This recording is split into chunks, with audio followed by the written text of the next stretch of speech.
16. Depuis le début de l'année, 16 animateurs périscolaires ont été suspendus pour des suspicions de faits à caractère sexuel dans la capitale. En 2025, 15 enquêtes ont été ouvertes pour des faits d'agression sexuelle dans des écoles maternelles parisiennes. Les victimes sont des enfants de moins de 5 ans. Ces signalements récents ont conduit la ville de Paris à présenter un plan de lutte contre les agressions sexuelles. L'objectif, accompagner la libération de la parole des enfants, prévenir et sensibiliser. De leur côté, les familles d'enfants victimes regroupées en associations dénoncent d'une seule et même voix les défaillances du système et appellent à la mobilisation pour que le silence cesse. Ce silence, justement, plusieurs familles l'ont brisé en avril dernier en déposant plainte contre un animateur de 35 ans. Son procès pour agression sexuelle sur 5 enfants devait se tenir mardi. Il a été renvoyé à une date ultérieure pour préparer sa défense. Derrière ces agressions sexuelles, y a-t-il des failles dans le recrutement des animateurs? Comment accompagner son enfant? Je suis Pauline Revenat et vous écoutez un nouvel épisode d'Affaires suivantes, le podcast inédit.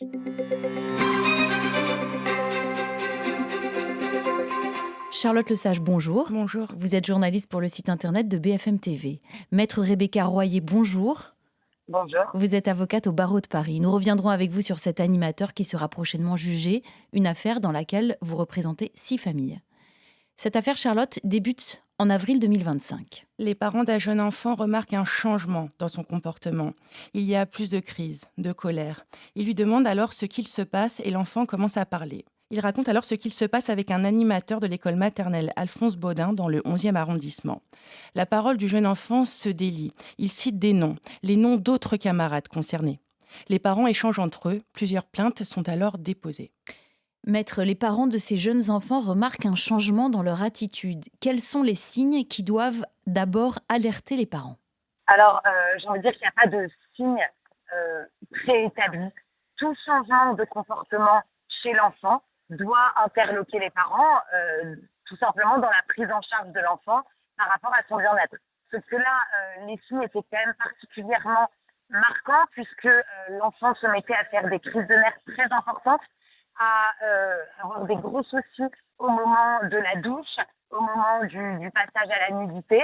Et c'est tout simplement en ayant une conversation assez basique avec son enfant, lui demandant comment ça va, qu'est-ce qui se passe, pourquoi est-ce que l'enfant était particulièrement agité et autant en colère. Et c'est à ce moment-là qu'en fait les parents ont dit mais pourquoi es-tu autant en colère? Qu'est-ce qui se passe qui fait que tu te mets dans ce tel état alors que jusqu'à présent il n'y avait aucune difficulté. Donc c'est cette colère qui a été le point de départ.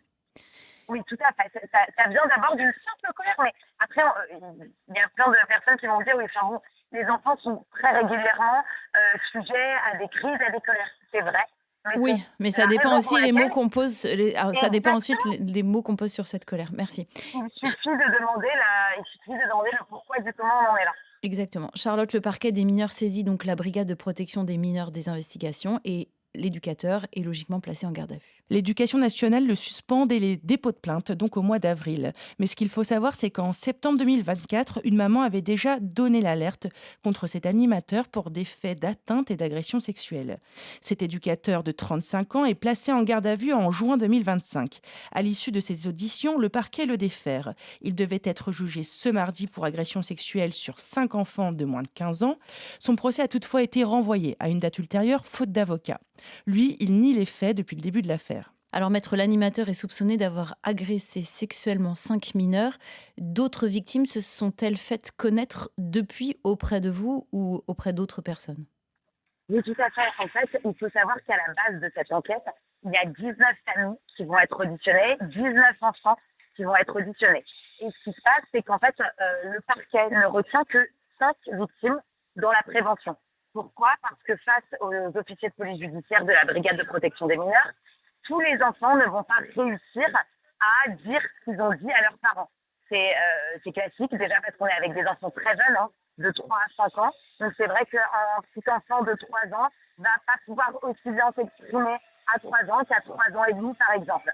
Et le parquet va finalement ne retenir que 5 victimes mineures.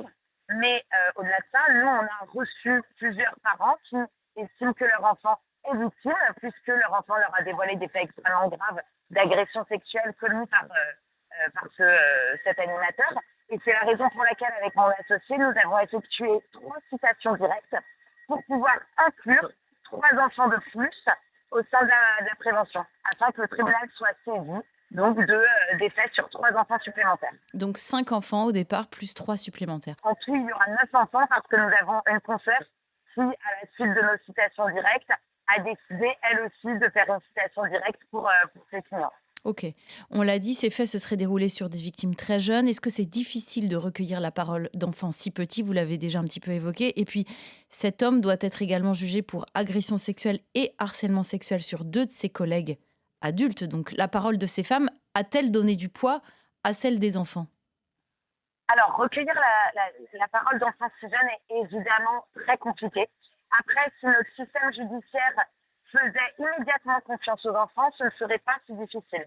C'est-à-dire que les enfants, à cet âge-là, je le remarque dans ma vie quotidienne, puisque je suis à l'antenne des mineurs, les enfants arrivent à parler très facilement de ce qui leur est arrivé. Ils arrivent à parler des faits d'infraction sexuelle. Ce sont nous, les adultes, qui nous mettons une coloration certaine et qui sommes en général très mal à l'aise, très gênés de recueillir la parole des enfants. Mais si les officiers de police judiciaire se contentaient de les croire dès que la parole était recueillie, on en ferait évidemment par là au niveau judiciaire parce que la justice protégerait à ce moment-là immédiatement les enfants.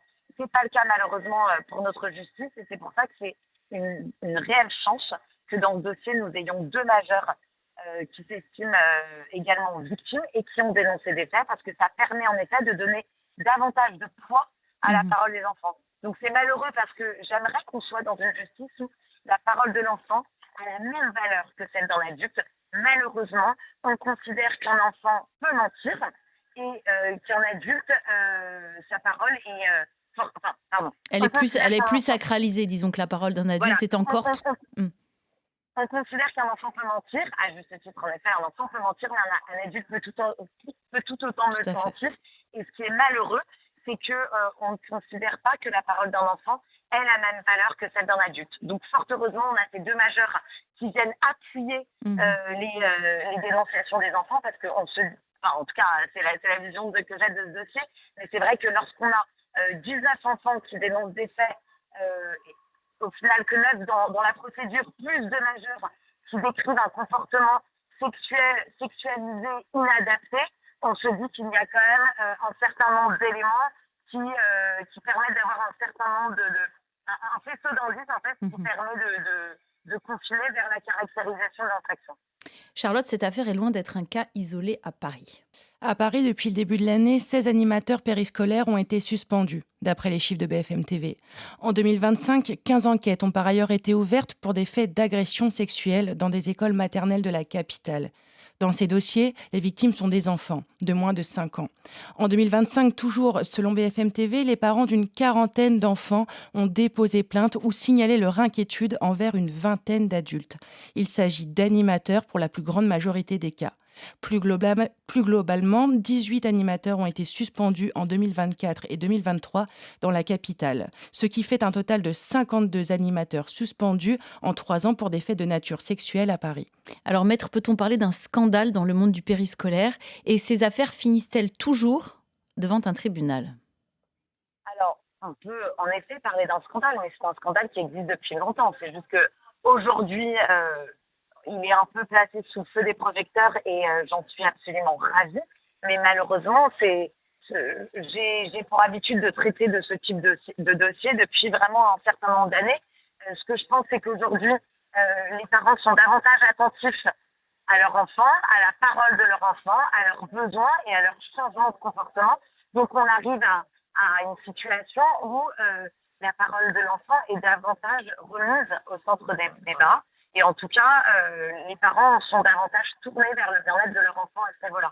Mais ça fait partie ce type de dossier, nous en avons depuis de nombreuses années. Par contre, ce que je relève, c'est que le fait qu'il y ait une médiatisation importante en ce moment des agressions sexuelles faites en milieu scolaire et notamment pendant les temps du périscolaire va permettre, je l'espère, au gouvernement et à toutes les institutions de modifier leur prise en charge et d'être davantage à l'écoute des enfants et surtout de mettre en place des éléments pour davantage permettre une réelle protection des enfants dès aujourd'hui. Dans une tribune, un collectif de parents d'élèves dénonce, Charlotte, la gestion des différentes affaires de violences sexuelles.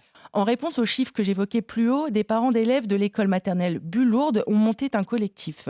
Dans cet établissement du 11e arrondissement, plusieurs animateurs ont été suspendus. Et c'est ce collectif qui est à l'origine de cette fameuse tribune. Les parents appellent à, je cite, des mesures immédiates. Ils disent que les enfants ne sont pas en sécurité à l'école et ils pointent des conditions d'encadrement et de surveillance des enfants défaillantes. Ce collectif, Charlotte, dénonce aussi les mesures présentées par la ville de Paris dans son plan pour lutter contre les violences sexuelles. Oui, il dit concrètement que les mesures existent déjà. Ce fameux plan de la ville de Paris a deux axes. Accompagner la libération de la parole d'un enfant d'une part, puis prévenir et sensibiliser. La ville de Paris annonce également la création d'une commission collégiale sans en préciser la date. Cette commission réunira les élus, des représentants des parents d'élèves ou des familles. Elle visera à garantir la mise en œuvre de différentes actions, la suspension immédiate de l'agent, l'accompagnement des victimes et de leurs familles, la saisine du procureur de la République et aussi le dépôt de plainte de la ville.